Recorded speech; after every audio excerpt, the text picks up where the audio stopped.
puedes ver con todos mis males, no puedo esconderlos ante ti. Me conoces bien, lejos puedo estar y ver que sola estoy, como oveja que un día se perdió. Acude y búscame, mas hoy quiero estar solo junto a ti, amándote, sirviéndote, cual hija fiel, hasta el día en que pueda escuchar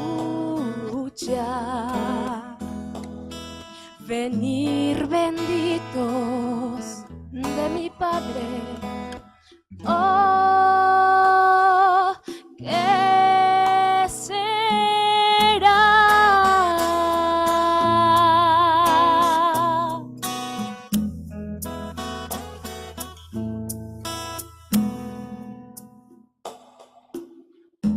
Hasta el día en que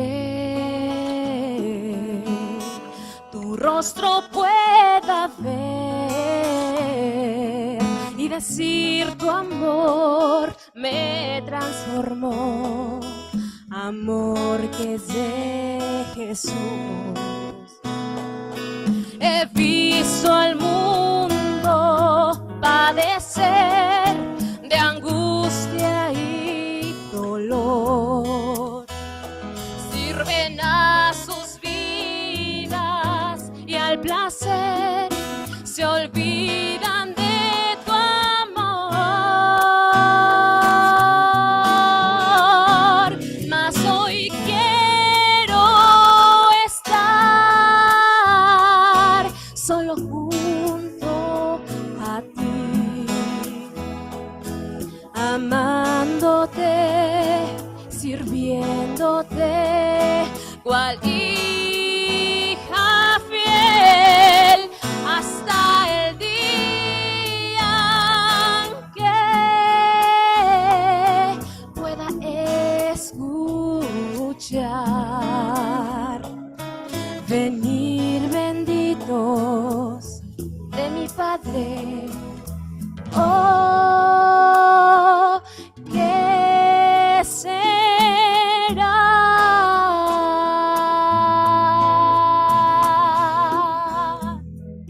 Amén. Buenas tardes. Antes de dar inicio a la conferencia de esta noche, ¿cuántos hicieron su tarea? ¿Se acuerdan cuál era la tarea, verdad? ¿Y se sintieron bien? ¿Y cómo se sintió la otra persona? Sorprendida, ¿no?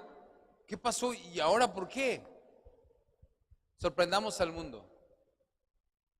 Sorprendamos al mundo, hermanos.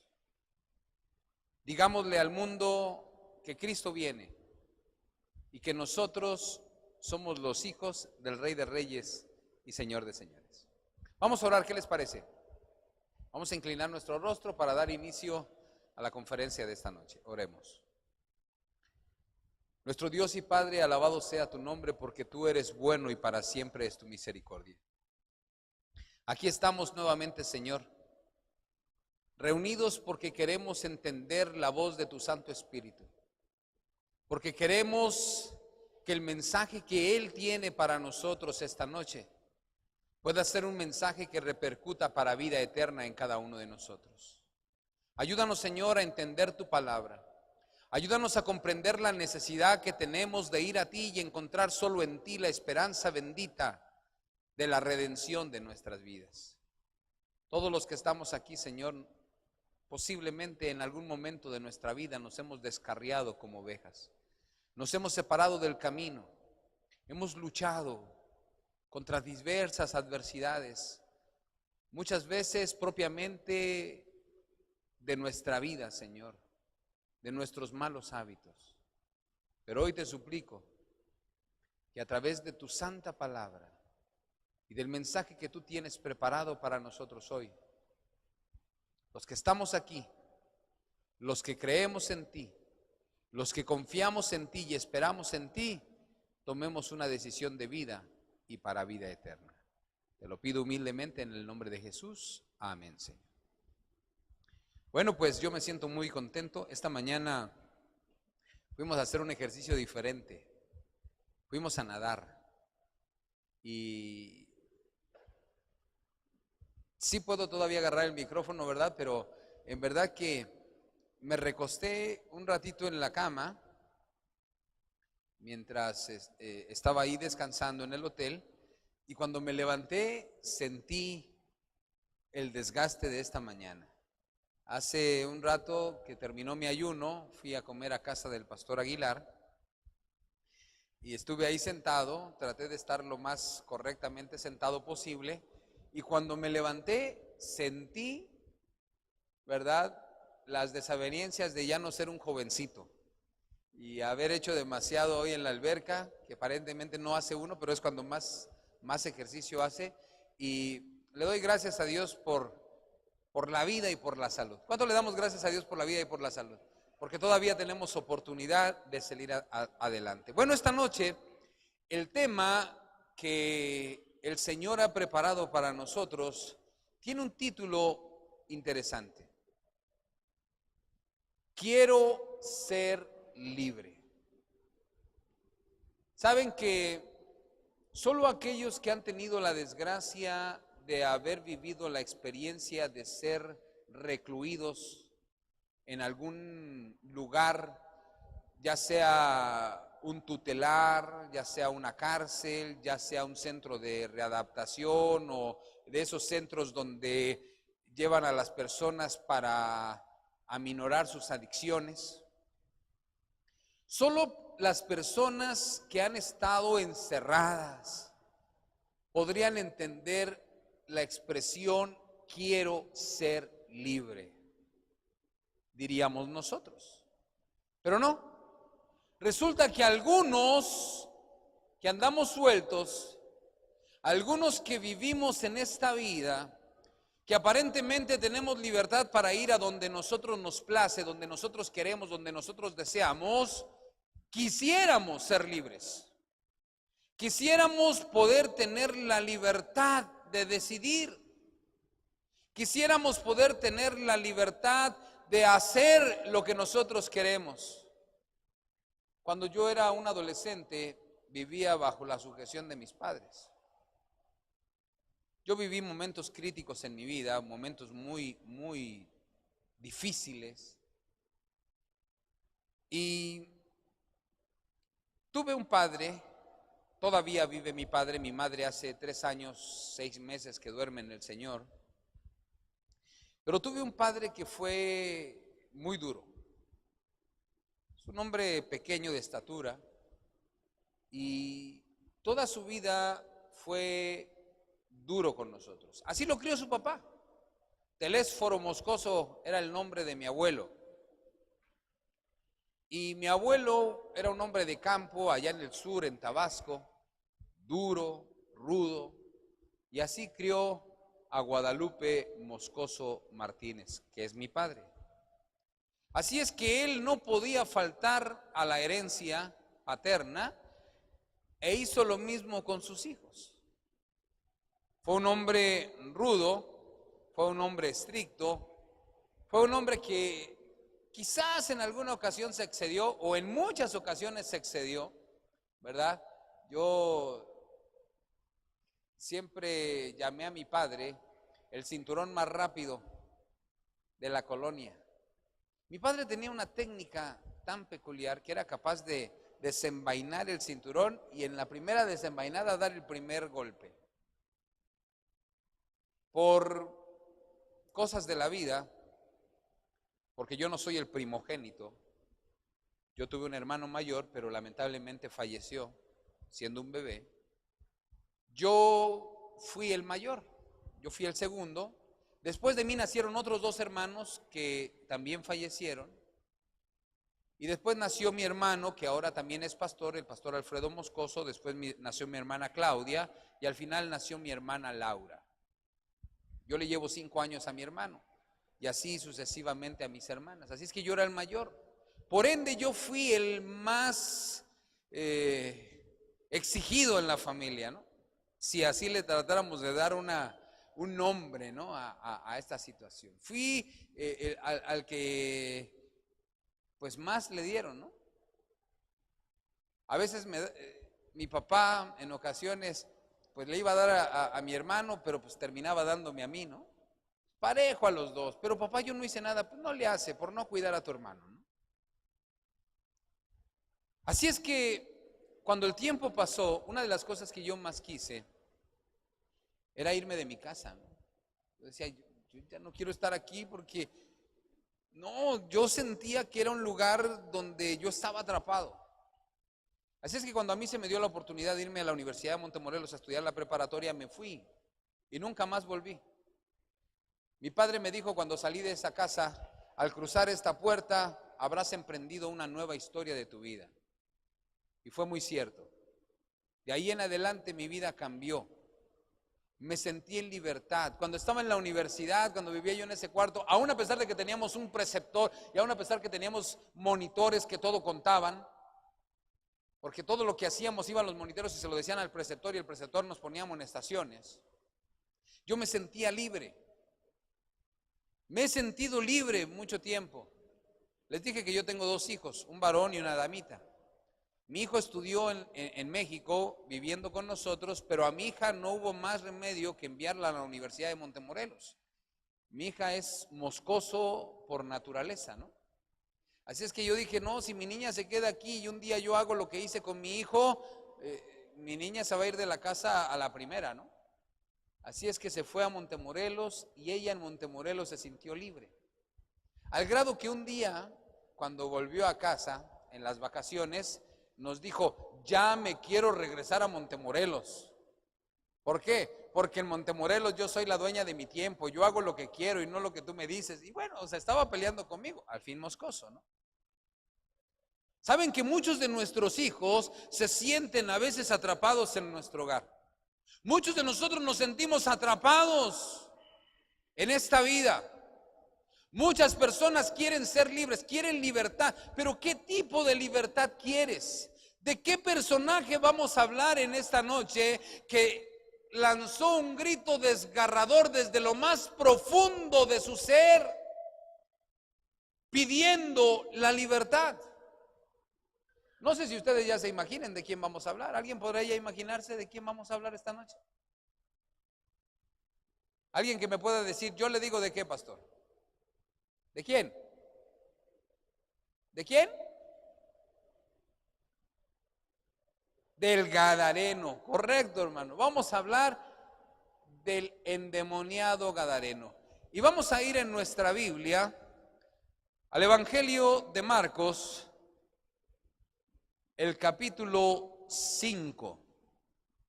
Evangelio de Marcos, capítulo 5. Y ahí vamos a ver la historia de un hombre que elevó un grito hacia la libertad. Una libertad diferente a la que muchos jóvenes hoy quisieran tener. Yo quiero libertad para hacer lo que quiera. Yo quiero libertad para elegir mis vestidos. Yo quiero libertad para elegir la escuela que voy a estudiar. Muy diferente era el grito de este joven, que de paso sus padres le habían dado libertad, que sus padres le habían dado la oportunidad de elegir, pero lamentablemente, como muchos de nosotros, había elegido las cosas equivocadas. Comienza la historia en el versículo 1, ustedes van a ver las imágenes y los textos. Y vinieron al otro lado del mar, a la provincia de los Gadarenos. Interesante, ¿no? ¿A dónde fueron? A Gadar. ¿Qué era Gadar?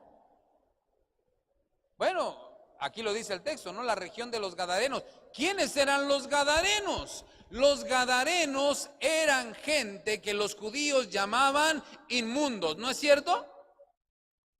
Era gente que los judíos llamaban indeseables. Y aquí hay una cosa bien interesante, querido, una cosa bien real.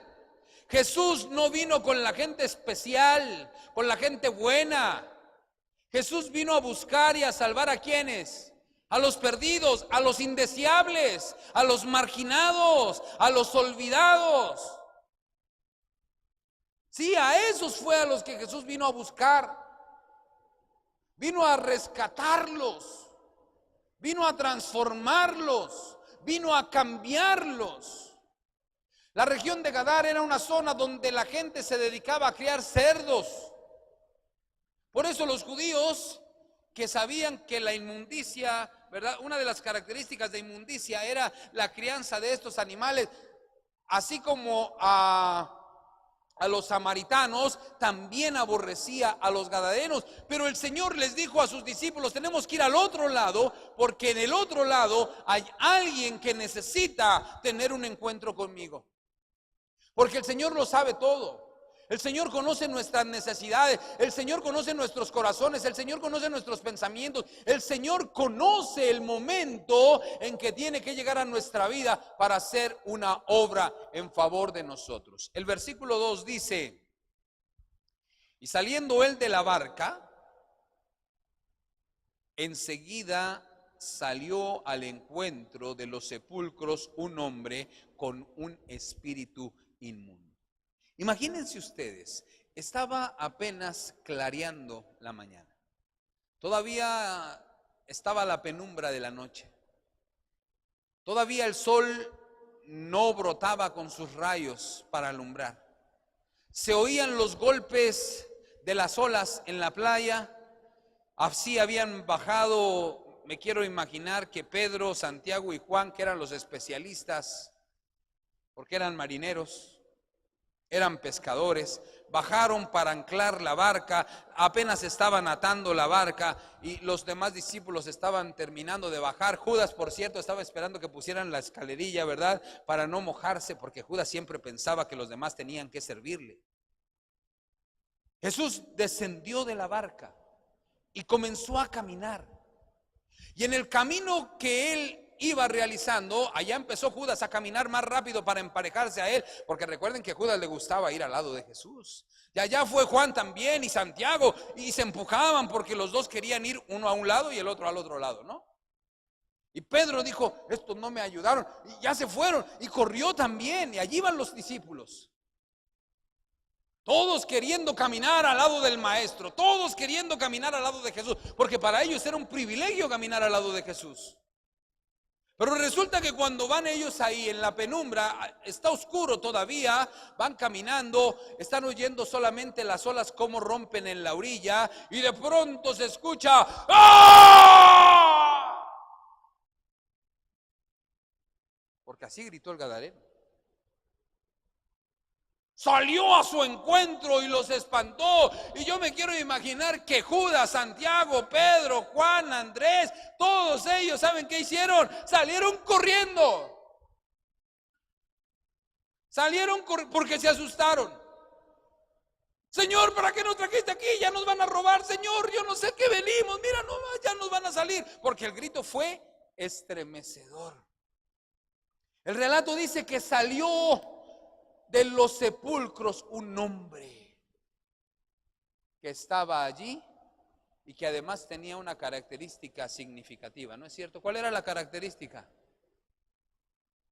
Ante el pensamiento humano dice: tenía un espíritu ¿qué? Pero no era uno, ¿verdad? Que tenía su morada en los sepulcros, y dice: y nadie podía atarle, ni aun con ¿qué? Imagínense lo violento que debió haber sido este caballero, ¿no? Que su familia en su momento, para tratar de controlarlo, lo amarraba con lacitos, pero los lacitos los rompía. Después lo amarró con cuerdas y las cuerdas las rompía. Después le puso sogas y las sogas las rompía. Por último le pusieron cadenas, y aún las cadenas ¿qué? Aún las cadenas rompía, dice, porque muchas veces había sido atado con grillos y cadenas, mas las cadenas habían sido hechas pedazos por él y desmenuzados los grillos, y nadie le podía, ¿qué? Imagínense la fuerza de este fulano, ¿no? Imagínense cuando entraba en crisis. Un día una viejita me dijo: pastor, venga a mi casa. Ya no sé qué hacer, pastor. Mire que cuando mi hijo se emborracha, pastor, no hay poder humano que pueda con él. A mí me bota por allá, pastor, y yo ya no más sé qué hacer. Por favor, quiero que venga a orar con él. Y le dije: sí, cómo no, hermana, yo voy a orar con su hijo. ¿Cuándo lo puedo encontrar? Pues ese es el problema, pastor, que no sé cuándo lo pueda encontrar. Pero seguro, pastor, el domingo lo encuentra aquí en la casa. Le dije: está bien, hermana, yo voy el domingo. Y entonces fui un domingo y me lo encontré. Hermanos, era un domingo de esos domingos difíciles para él, porque el sábado se había emborrachado y el domingo estaba viviendo la resaca, ¿no? Lo que llaman las personas la cruda realidad de su condición pecaminosa. Y entonces se levantó enojado. Yo estaba allí antes de que él se levantara y le dijo a su mamá: ¿qué hay de comer? Saluda, mijito. Hola. Hola, buenos días, ¿cómo estás? Bien. ¿Qué hay de comer? Tengo hambre. Mijito, el pastor de la iglesia. Sí, ya lo saludé, ¿qué más quieres? Y entonces empecé a ver lo bravo que era este muchacho, ¿no? Y entonces la viejita decía: pastor, pues él es mi hijo, el del que le he hablado. Ya le fuiste a contar tus mentiras. ¿Qué le fue a decir ella de mí? Que soy un borracho, ¿qué hago? Y empezó él a decir todo. Le digo: no, fíjate que no. Me fue a decir que tú eres la niña de sus ojos, que tú eres el corazón de su existencia, que tú eres lo mejor que ella ha tenido en este mundo. Y el muchacho se quedó y: ¿eso le dijiste? Eso fue lo que ella me dijo. Y que lo que más deseaba era que tú fueras feliz. Y que ella estaría dispuesta a dar su vida para que tú fueras feliz. Muchacho, después de que estábamos platicando y de lo que yo le decía, de lo que su madre en algún momento me había dicho a mí, se sentó en una silla y comenzó a llorar. Y comenzó a decir: soy un miserable, pastor, yo soy un miserable. Yo le he hecho a esta santa mujer la vida miserable, pastor. Pero ¿sabe una cosa, pastor? Yo quiero que ella me perdone. Y quiero hacerlo delante de usted. Y yo ni siquiera habíamos preparado nada de eso, ¿eh? Yo iba para llamarle la atención, para gritarle, porque para eso me había llevado la viejita, ¿no? Yo iba bien preparado para tirarle un mensaje de esos que lo azotara, lo golpeara, lo revolcara, lo volviera a levantar y lo volviera yo a tirar. Pero yo no le dije nada de eso. Yo solamente le hablé del amor que su madre sentía por él. Y entonces él escuchó no al pastor Moscoso, porque él escuchó la voz del Espíritu Santo, que fue quien actuó, quien constriñó su corazón, quien redarguyó en su ser la necesidad que él tenía de reconocer que esa mujer lo amaba. El muchacho le pidió perdón a su madre. Se arrodilló, lloró. Y le dijo: he hecho tantas cosas malas, madre, que solo tu amor me ha permitido mantenerme aquí. Y al final de la plática y de todo lo que allí pasó, porque pasó un milagro, yo le pregunté: ¿y ya no tienes hambre? Y entonces él me quedó viendo y me dice: fíjese, pastor, que hasta el hambre se me quitó. Cuando Dios actúa, queridos hermanos, suceden cosas inimaginables. El canto dice: suceden cosas maravillosas. No, para mí suceden cosas inimaginables que ni oído oyó, ni ojo miró. Esas son las cosas maravillosas que suceden cuando el poder de Dios actúa en las personas que desean abrir su corazón para que Dios haga una obra de redención en ellos. Pero la familia de este joven, dice el relato bíblico, no lo podían dominar, porque las cosas que en él pasaban eran complicadas. Siempre de día y de noche andaba dando voces en los montes y en los sepulcros, e hiriéndose con piedras. Cuando vio pues a Jesús de lejos, corrió a él. ¿Y qué hizo? ¿Qué fue lo que hizo? Se arrodilló delante del Señor. Y para todos nosotros, si fuéramos leyendo por primera vez ese capítulo y ese versículo, pensaríamos, pues reconoció al Rey de Reyes y Señor de Señores, por eso fue y se presentó delante de él de rodillas, para darle gloria, para darle honra, para pedirle bendiciones. Pensaríamos eso, si por primera vez estuviéramos leyendo ese versículo. Pero ustedes y yo sabemos que eso no sucedió así, ¿verdad? Ustedes y yo sabemos que lo que pasó allí fue algo diferente. No se preocupen por agua. Yo no puedo tomar agua. Por eso tomé Gatorade hace un rato. Me vino así porque yo solito me lo provoqué. Pero se va. Este muchacho, ustedes y yo hoy conocemos la historia, llegó con Jesús para darle pleitesía a él, para darle honra y gloria. No, llegó corriendo a él porque lo miró y supo él que solo Jesús, el que venía allí, podía tener para él una alternativa de vida, podía tener la ayuda necesaria para que él pudiera cambiar. Sí lo hizo porque deseaba cambiar. Pero sabes que al igual que muchos de nosotros que a veces reconocemos a Jesús como la única alternativa de vida que tenemos, como la única esperanza, como el único consuelo, como la única seguridad, las tragedias de esta vida, los males de esta vida nos hacen hacer lo que Él hizo. Porque ¿qué fue lo que hizo después de llegar a Jesús y arrodillarse? Primero había gritado, primero había estado como loco, y ahora que llega con Él se arrodilla y dice el relato bíblico que clama. ¿No es cierto? ¿Clamó o no clamó? Sí, eso dice la Biblia. Y clamando a gran voz dijo. Tú y yo ya sabemos lo que dijo y ahí está escrito. Pero yo creo que desde lo más profundo de su corazón él hubiera querido decir: Señor, ten misericordia de mí, que soy un pecador. Así como aquel ciego gritaba: Señor, sé propicio a mí, que soy pecador.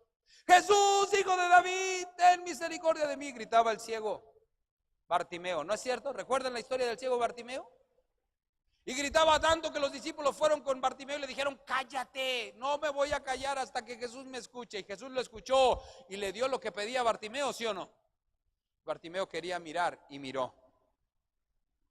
Este muchacho clamó desde lo más profundo de su corazón. Quería decirle al Señor: Señor, soy un hijo de familia que ha sido un desventurado, un miserable, un cuitado, un ciego. Me he desnudado, Señor. He tratado mal a mis padres, a mis hermanos, a mis tíos, a mis vecinos. Los he ofendido, los he robado, los he lacerado, Señor. He sido un miserable. Ayúdame a cambiar. Eso es lo que él hubiera querido decir. Pero no pudo. No pudo. Por eso quien habló fue un demonio. Y ahorita van a ver por qué pasó esto. ¿Qué tienes conmigo, Jesús, hijo del Dios Altísimo?, dijo el demonio. Te conjuro por Dios que no me atormentes. Porque Jesús decía: sal de este hombre, espíritu inmundo. Una vez que el demonio habló,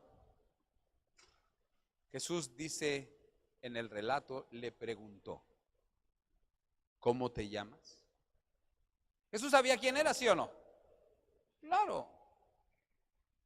Claro que Jesús sabía quién era. Recuerden ustedes que Jesús conocía perfectamente a esa tercera parte que había caído del cielo. Porque los demonios, queridos amigos que nos están escuchando, los demonios no tienen cuernos, no están desfigurados de su rostro. Satanás no tiene ninguna cola, ni ningún trinche ahí, ni es rojo, ni tiene una pata de gallo y una de cabra. No, Satanás, dice la Escritura, era el ángel más hermoso, el arcángel más hermoso que existía. ¿Dónde? En el cielo. Y todos los que nosotros llamamos demonios no son otra cosa sino ángeles que aceptaron creer la mentira de Luzbel y tuvieron que ser expulsados del reino de los cielos a esta tierra. El Señor conocía a todos, sabía el tono de su voz, sabía el timbre de su voz, pero Jesús le pregunta: ¿cómo te llamas? Y queriendo esconderse, porque así son los demonios, Todo demonio ante la presencia de Dios tiembla. Nunca se te olvide eso. Algunos dicen: es que me da miedo, pastor. ¿Por qué te da miedo? Si la Biblia dice: Dios con nosotros, ¿quién contra nosotros? ¿Por qué le vas a tener miedo al diablo si Dios es más poderoso que el diablo? Tú y yo le tenemos miedo al diablo porque más andamos con el diablo que con Dios. ¿Qué te puede hacer un diablo? ¿Qué te puede hacer un ángel caído? Nada, si tú no se lo permites. Porque si tú se lo permites, hace contigo lo que él quiere. Pero todo depende que tú se lo permitas. Este ángel caído le responde diciendo: Legión me llamo, porque somos ¿qué? Somos muchos. Imagínense cuántos demonios tenía ese muchacho. Y aquí va algo bien importante. Algunas personas llegan a pensar que una posesión demoníaca, que el demonio te posea a ti, tiene que empezar a darse a través de ciertos fenómenos sobrenaturales, ¿no? Que tú hables así con una voz muy gruesa, ¿no? O que tengas una fuerza inmensa, o que comiencen a suceder cosas raras en tu casa, o que se te voltee la cabeza, ¿no? O que comiences a levantarte de la cama. Algunos piensan: está endemoniado, ¿no? Déjame decirte que no seas tan iluso, querido. ¿Sabes una cosa? En este lugar, tristemente, más de uno de ustedes anda con un demonio. Sí. Y ahorita lo van a ver. No les estoy diciendo mentiras. Este muchacho empezó con sus problemas con un demonio. ¿Cuál fue el primer demonio que lo poseyó? El demonio de la rebeldía. Comenzó a rebelarse a las normas del hogar. Comenzó a ser permitió que el demonio de la rebeldía entrara. Después permitió que el demonio de las malas palabras entrara a su vida. Segundo demonio. Después permitió que el demonio del robo entrara a su vida. Tercer demonio. Después permitió que el demonio de la violencia entrara a su vida. Cuarto demonio. Allí fueron entrando demonios y demonios y demonios. Hasta el hecho que casi 2000 demonios tenía este joven en su vida. No era uno, eran 2000 demonios. No necesita haber fenómenos sobrenaturales para pensar que tú tienes un demonio en tu vida, en tu corazón, en tu mente, en tu ser. No, queridos. Nosotros podemos estar conviviendo con el diablo todos los días. Poco a poco Él va mermando en nosotros las bendiciones del cielo. Él te pone al demonio de la indiferencia. Comienzas a hacer del estudio de la palabra de Dios algo indiferente. Él te pone al demonio del sueño y te da sueño para que no vayas a la iglesia temprano. Y te va poniendo demonios diferentes que trabajan asiduamente, paso a paso en tu vida y van trastornando la imagen de Dios en cada uno de nosotros. Porque el diablo es sutil, el diablo es inteligente y el diablo sabe que ya le falló su estrategia. Su primera estrategia del diablo para destruir a los cristianos fue tratar de matarlos. Pero un día se dio cuenta que entre más mataba, más cristianos ganaban la vida eterna. ¿No es cierto? Entre más cristianos mató en el tiempo de la Reforma, de la Edad Media, más prosélitos para estar con el Rey de Reyes y Señor de Señores creó. No pudo destruirlos. Así es que él buscó estrategias diferentes, buscó formas diferentes, buscó métodos diferentes. En una alegoría alguien contó en una ocasión que Satanás juntó a todos sus demonios, a todos los ángeles caídos y les dijo: necesitamos crear planes para destruir el cristianismo. Necesitamos crear estrategias para que ya las religiones no crezcan. Y entonces cada uno de los que estaban allí, de esos ángeles caídos, comenzaron a dar sus puntos de vista, comenzaron a dar sus tácticas. Algunos dijeron: destruyamos un avión lleno de cristianos. Algunos dijeron: hundamos un barco. Algunos dijeron: mandemos un terremoto y que se caigan las iglesias cuando estén en el culto. Pero Satanás decía: ¿y de eso de qué nos va a servir si todos se van a morir en Jesús y al final de cuentas van a resucitar y van a ir al cielo? No, yo necesito algo más sutil. Y por allí uno de los ángeles caídos, ¿verdad?, levantó su mano y le dijo: yo tengo un plan. El plan que yo te sugiero es que cada uno de nosotros vayamos penetrando a la vida de cada ser humano, los distraigamos, los desorientemos, les demos placeres, punto a punto, hombre a hombre, que trabajemos sutilmente con ellos. Y verás que tendremos resultados. Y Satanás dijo: tienes razón. Entre más seamos, más lograremos. Por eso también él tiene el eslogan de que la unión hace ¿qué? La fuerza. Así es que todos los ángeles caídos unidos comienzan a trabajar en pro de destruir a los hijos de Dios. ¿Lo habían hecho con el endemoniado gadareno, sí o no? Claro que lo habían hecho.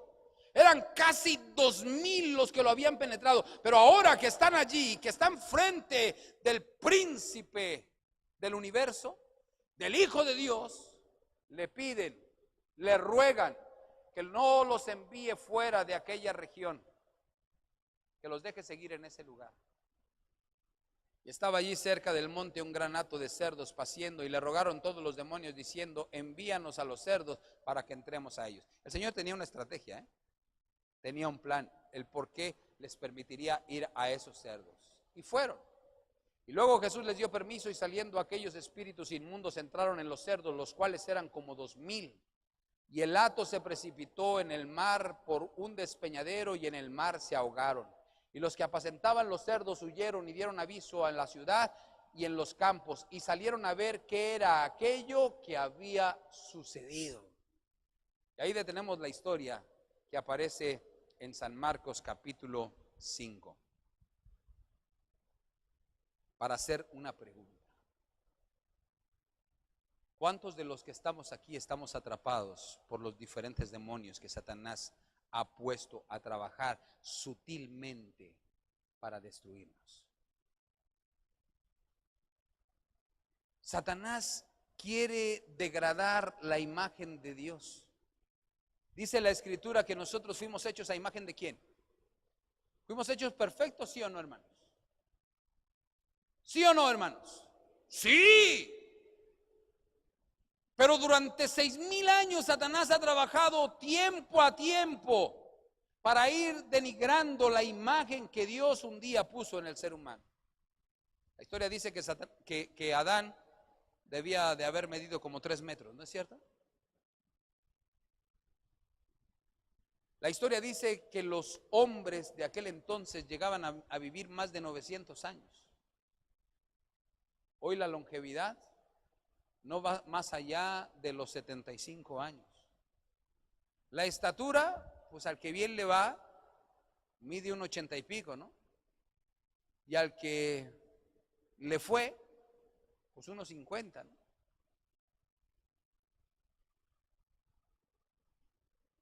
¿Estás atrapado?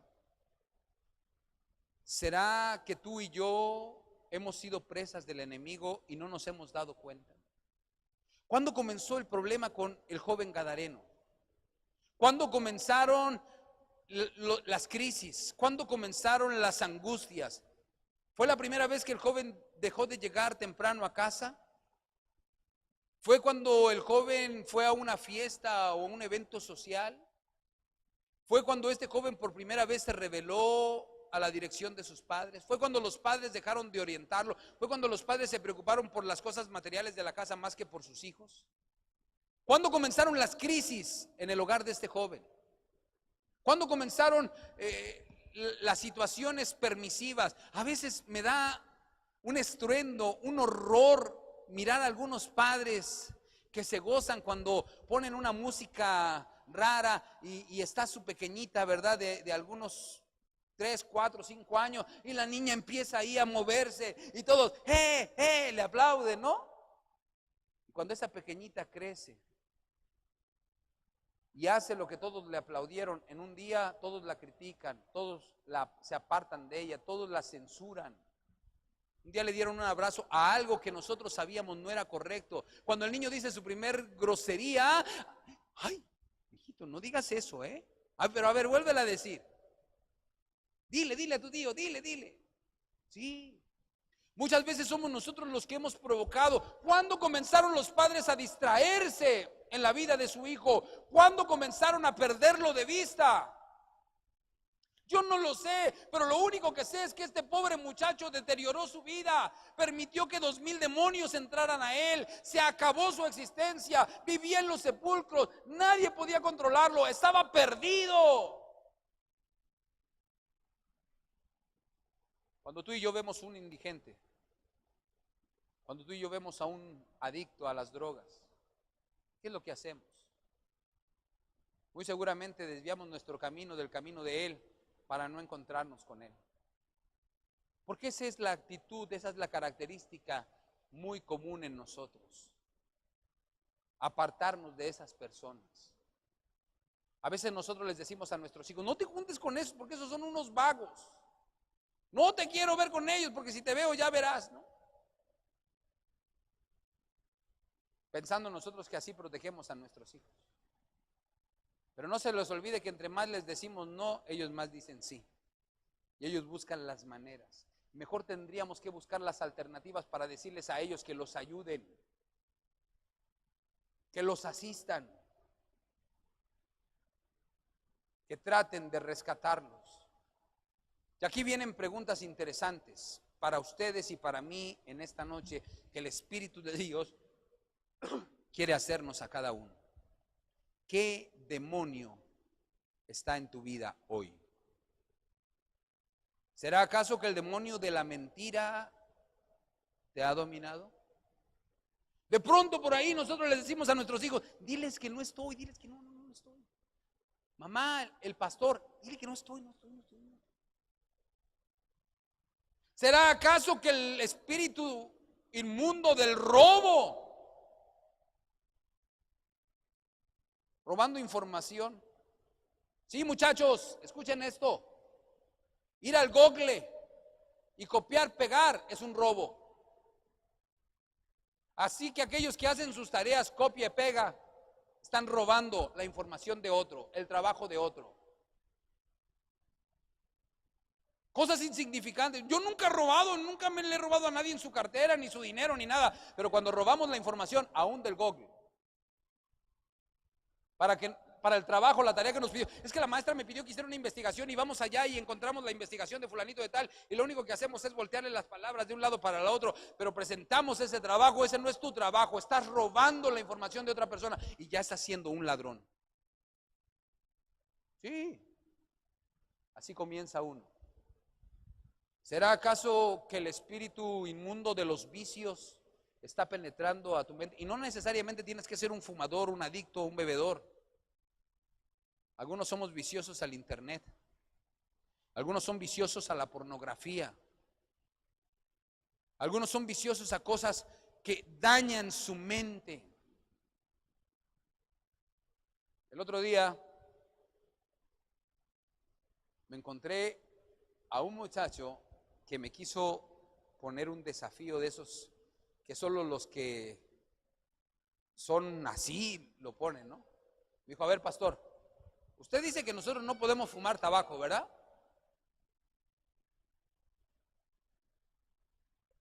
Entendí por dónde iba. Sabía el screwball que me iba a tirar. Porque una cosa que tengo es que Dios me ha dado la oportunidad de leer las intenciones maléficas de muchos.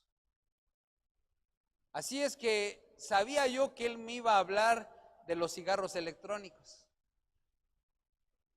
que no son tabaco, que lo único que generan es humo, ¿no? Me dice, ¿esto no es tabaco, pastor? ¿A poco yo no puedo fumar de estos? Y entonces yo le contesté así sencillamente, porque yo no soy un sapiente de las cosas. Y le dije, ¿y por qué lo haces? ¿Por el puro placer de hacerlo? ¿Por qué lo haces? ¿Porque sientes que estás fumando un cigarro? Entonces ya estás violentando los mandatos del Señor. Se me quedó viendo y me dice, híjole, con usted no se puede, ¿no? No es que no puedas. Pero muchos de nosotros hacemos cosas que pensamos podemos tergiversar con facilidad. No, hermanos, al pecado hay que llamarle con el nombre que le corresponde. ¿No es cierto? Pecado es que, pecado, lo disfraces de la manera en que lo disfraces. ¿Será acaso que el espíritu de las malas palabras has permitido que penetre a tu vida? Por eso les dije que más de uno de ustedes trae uno de estos. Hoy, ahí lo trae cargando, pero ahorita lo puede dejar. Ahí se va a quedar. ¿Será acaso que el espíritu inmundo del adulterio? Y recuerda que el adulterio no necesariamente necesitas copular con otra persona para cometer adulterio. El Señor dijo que cualquiera que mira a una persona del sexo opuesto impropiamente, el tal ya cometió adulterio. Y así es el diablo. Pone delante de tus ojos cosas raras. Por eso yo les digo a todas las esposas, señoras, por favor, vístanse hermosas para sus esposos. Recuerden que ellos salen a la calle y en la calle ven cualquier barbaridad. Que cuando su esposo llegue a su casa encuentre una dama limpia, perfumada, con un vestido hermoso, no con un babero. Y así jamás su esposo mirará para otro lado. Y lo mismo le digo a los esposos, que lleguen limpios a su casa, que se bañen antes de acostarse. ¿Será acaso que el espíritu de la pornografía está dominando la mente de los jóvenes? Que ahora fácilmente pueden entrar en una página allí en el internet. ¿Será acaso que el espíritu de la promiscuidad, aquellos que están teniendo novias por todos lados, ¿no? Esposas. ¿Será acaso que la envidia? ¿Será acaso que el espíritu malo del resentimiento está fracturando las relaciones en la iglesia? Yo ya no voy a esa iglesia porque ese hermano me cae mal y me hizo daño y no me saludó y en la junta pasada habló mal de mí, y el espíritu del resentimiento te está afectando. ¿Será acaso que el espíritu del odio? Es que no lo puedo ver, no lo soporto, lo odio. ¿Será acaso que el espíritu de la codicia, el espíritu, ya lo dije, de la envidia, el espíritu de la falta del respeto? ¿Será acaso que el espíritu de la desobediencia, el espíritu de la injusticia, el espíritu de la autosuficiencia, que crees que las puedes todas? No, querido, no las podemos todas. Yo por eso siempre le digo al Señor en la mañana, Señor, ayúdame a soportar las pruebas de este día, ayúdame a vivir, ayúdame a permanecer firme.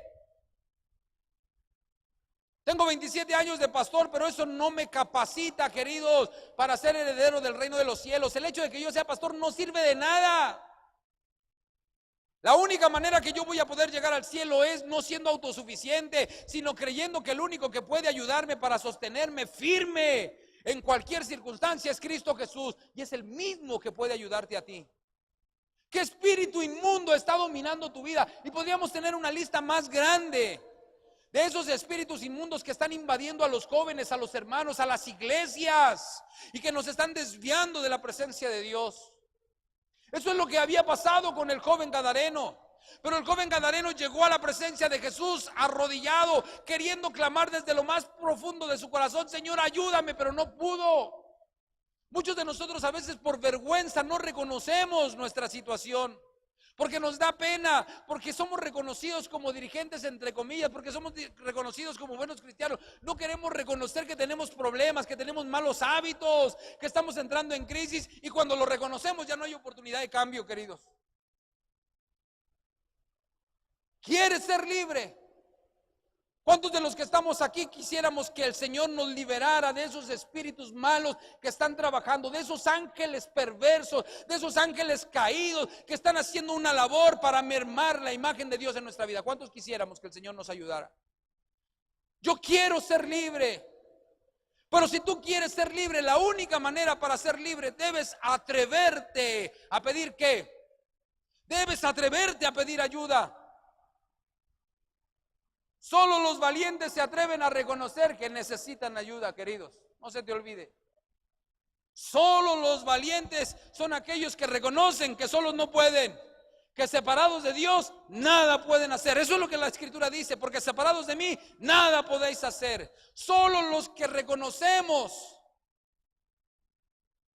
que las luchas son difíciles, que cambiar los malos hábitos, que cambiar las malas palabras, que cambiar las malas acciones, que cambiar los malos pensamientos es difícil, y recurrimos al Rey de Reyes y Señor de Señores. Él nos ayuda. Para poder ser libres hay que atreverse a pedir ayuda. Este muchacho quería ser libre, ¿sí o no? Claro. ¿Le gustaba vivir en los sepulcros? No. ¿Le gustaba andar desnudo? No. ¿Le gustaba que lo encadenaran? No. Pero nunca nadie lo había ayudado.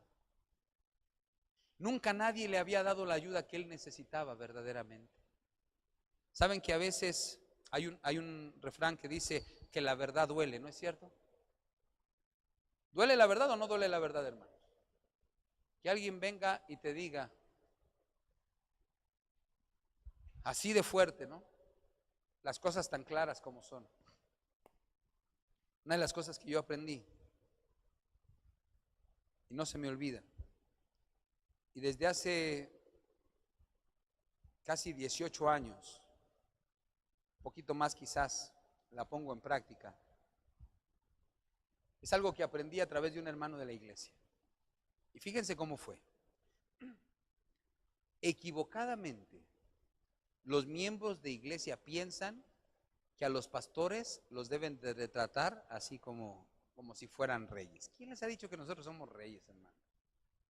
No te equivoques, sí.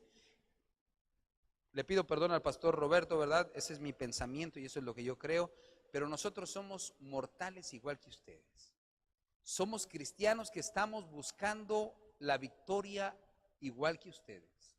Necesitamos oraciones igual que ustedes. Tenemos una esposa, una esposa, ¿verdad? Hay pocas pastoras hoy en día. Tenemos una esposa, tenemos familia, igual que ustedes. Resulta que cuando yo, en aquellos años, era pastor, las hermanas siempre procuraban darme lo mejor a mí.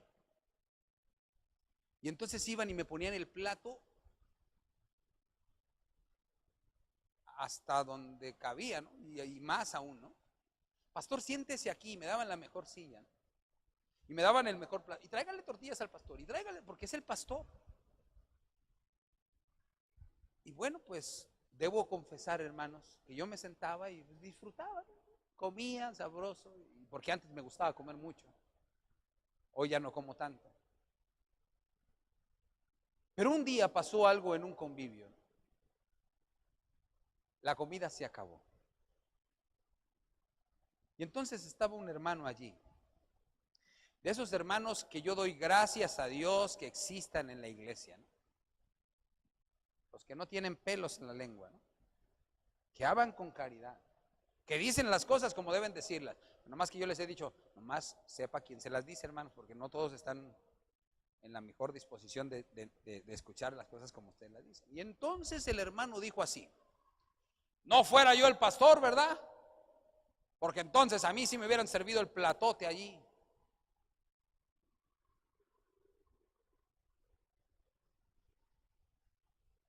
Yo estaba sentado, mi plato estaba allí, pero él lo gritó y lo mandó con mensaje claro para que yo lo escuchara, ¿no?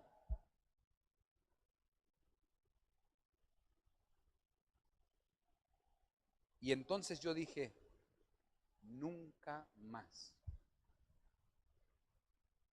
nunca más permitiré que esto ocurra, porque era un error que yo estaba pensando. Yo pensaba que por ser el pastor merecía esos privilegios, porque a veces nosotros llegamos a pensar así, queridos.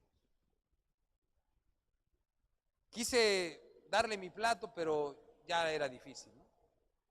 A la siguiente actividad que tuvimos social y que dijeron: pastor, no, hermana, a mí no me sirva, yo como al último, y si sobra, y si no, no como. Y desde entonces, las hermanas Dorcas, las hermanas Diaconía, se enojan con: pastor, ya siéntese. No, hermana, sírvales primeros a todos. Y ya después y me están escuchando, hermanos de Álamos, y saben que esto es verdad. Y los hermanos de las otras iglesias donde he pastoreado saben que es verdad, que yo siempre me quedo al último, a partir de hace 18 años. Entendí mi lección. Entendí que yo también soy un simple mortal que estoy luchando para llegar al reino de los cielos. Y yo no quiero que nada me impida llegar al reino de los cielos, hermanos.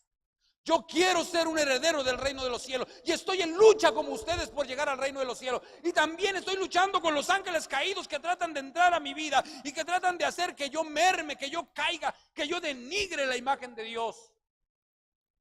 Pero tú y yo podemos luchar contra esos ángeles en el nombre del Señor Jesús. Si reconocemos nuestra necesidad y nos atrevemos a pedir ayuda, dice el Salmo 46, versículo 1, que Él nos va a ayudar. Ese salmo para mí es uno de los mejores salmos que yo he encontrado. ¿Lo conocen ustedes o no lo conocen? Salmo 46,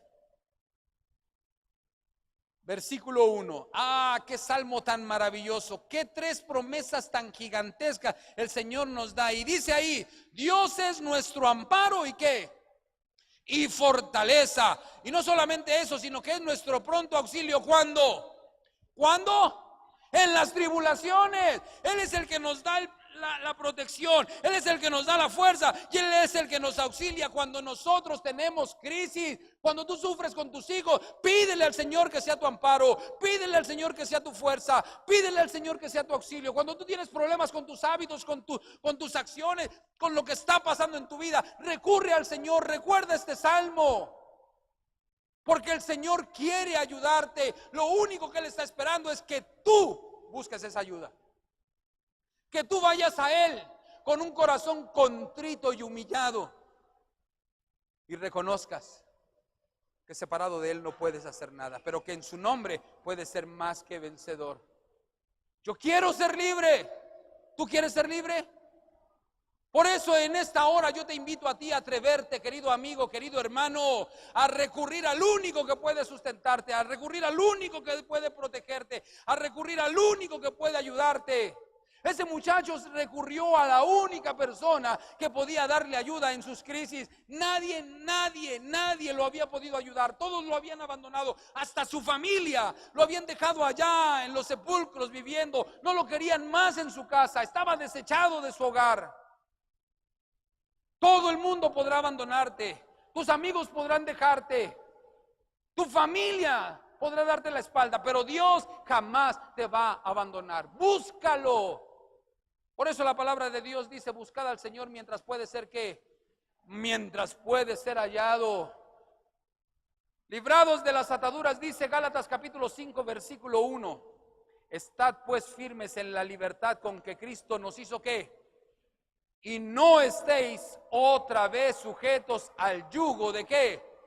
Queridos, Ya Jesús pagó el precio, ya Jesús nos dio la libertad, ya Jesús nos dio la victoria. Sujetémonos a la libertad que Él nos ha dado. Dice el texto de Isaías 61:1, el Espíritu de Jehová, el Señor está sobre mí, porque me ungió Jehová, me ha enviado a predicar buenas nuevas a los abatidos, a vendar a los quebrantados de corazón, a publicar libertad a los cautivos y a los presos, apertura de la cárcel. Sí, queridos, Dios nos ha enviado. El hecho de que yo esté aquí no es casualidad. Dios permitió que yo llegara aquí y que tú llegaras aquí, porque hoy tenía un mensaje para ti. Porque hoy el Espíritu Santo necesitaba hablar a tu mente, a tu ser, para que de una vez por todas reconozcas que separado de Dios no puedes hacer nada, que estás impregnado por demonios, pero que hoy en el nombre del Señor puedes ser liberado, puedes salir de esa cautividad que el diablo quiere que tú tengas. Yo quiero ser libre, yo quiero alcanzar la victoria. Segunda de Corintios capítulo 5 versículo 17. Segunda carta a los Corintios capítulo 5 versículo 17. Dice así: de modo que si alguno está en Cristo, nueva criatura es. Las cosas viejas pasaron, aquí todas son hechas ¿qué? Todos los que estamos en Cristo Jesús, lo malo que hayamos sido a partir de que llegamos a este lugar ha pasado. Y de ahora en adelante, de este momento en adelante, tú y yo podemos ser una criatura nueva en Cristo Jesús. Puede ser que ahorita traías algún demonio, puede ser que ahorita traías un espíritu malo, pero déjame decirte que el Espíritu Santo está trabajando esta noche, porque no es la palabra del pastor Moscoso, es el Espíritu de Dios el que está haciendo una obra y te va a liberar, te va a rescatar, te va a sacar del lodo cenagoso y te va a permitir que tú llegues a la luz admirable, a la bendita esperanza, a la redención en Cristo Jesús. Porque Él es bueno y su misericordia es para siempre. Jesús ya nos liberó a todos de nuestras ataduras. Por favor, querido hermano, querido amigo que estás conociendo de Dios, no sigas más atado. Voy a invitar a la señorita que cantó los especiales. Ella tiene un canto. Y yo quiero en esta noche decirte a ti, querido amigo, que si tú quieres entender lo que pasó en la vida del Gadareno, lo puedes ratificar cuando leas que este muchacho cambió su vida porque Jesús lo liberó. Y dice que cuando vinieron los ciudadanos de Gadar a verlo, él estaba ¿cómo? ¿Desnudo? ¿Él estaba sucio? ¿Él estaba maloliente? No, estaba vestido y en su racional juicio. ¿No es cierto? El muchacho se quiso ir con Jesús para predicar las buenas nuevas de salvación, pero Jesús le dijo: no, vete a tu casa y cuenta cuán grandes cosas el Señor ha hecho contigo. Si esta noche hay alguien que no ha aceptado a Jesús y quiere que Jesús cambie su vida, puede venir para que oremos por él. Si esta noche hay alguien que cree que ya aceptó a Jesús, pero que sabe y entiende que tiene un demonio dentro, mientras la señorita está cantando, yo lo invito también a venir aquí para que Jesús lo pueda liberar. Escuchemos este canto.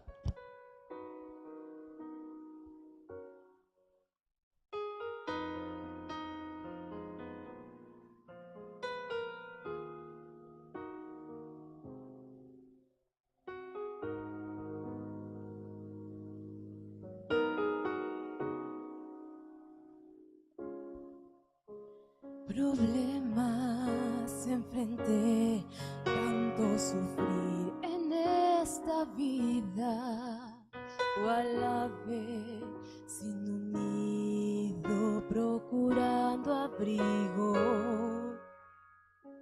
clamé en alta voz, nadie pudo oír, entonces pregunté: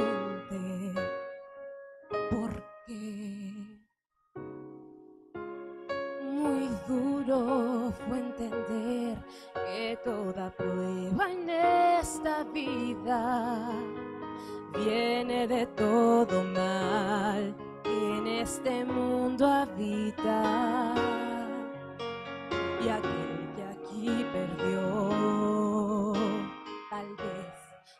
lo ganó y un día se esclarecerán, por fin los ojos se abrirán y todo entenderás.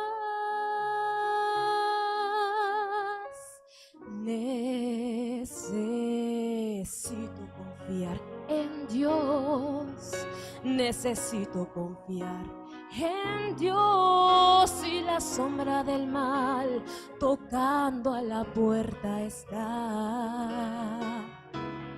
Necesito con fe luchar y tan solo poder pensar que después de las nubes viene el sol, que después de la angustia está la paz, y a través del pesar abrazo a mi Dios. Necesito valor para seguir, ya que un día todo esto acabará y al final todo llanto enjugará.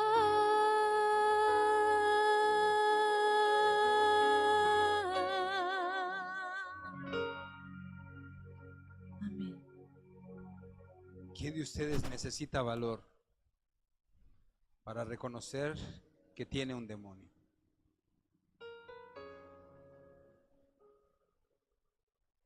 Esos demonios que tú tienes hoy pueden ser expulsados en el nombre del Señor, porque Dios es bueno y su misericordia es para siempre. Benditos sean todos aquellos que se rinden a los pies de Jesús, porque no tenemos otra alternativa. Nuestra lucha no es contra carne y sangre, sino contra principados. No lo olviden, no luchamos contra comunes. Dejen de pelearse entre hermanos, dejen de pelearse entre iglesias, dejen de pelearse entre cristianos. Nuestra lucha no es contra el hermano, nuestra lucha no es contra la hermana, no es contra el esposo, no es contra los hijos. Nuestra lucha es contra Satanás, contra esos ángeles caídos. Y como decía el canto que esta señorita cantaba, necesitamos confiar en Dios, necesitamos valor para triunfar. Solo el poder de Cristo hará una obra en nuestra vida. Alabado sea Jesús. La gloria sea dada a Dios y la obra del Espíritu Santo siga transformando nuestras vidas. Oremos. Gracias, Señor, porque tú eres bueno.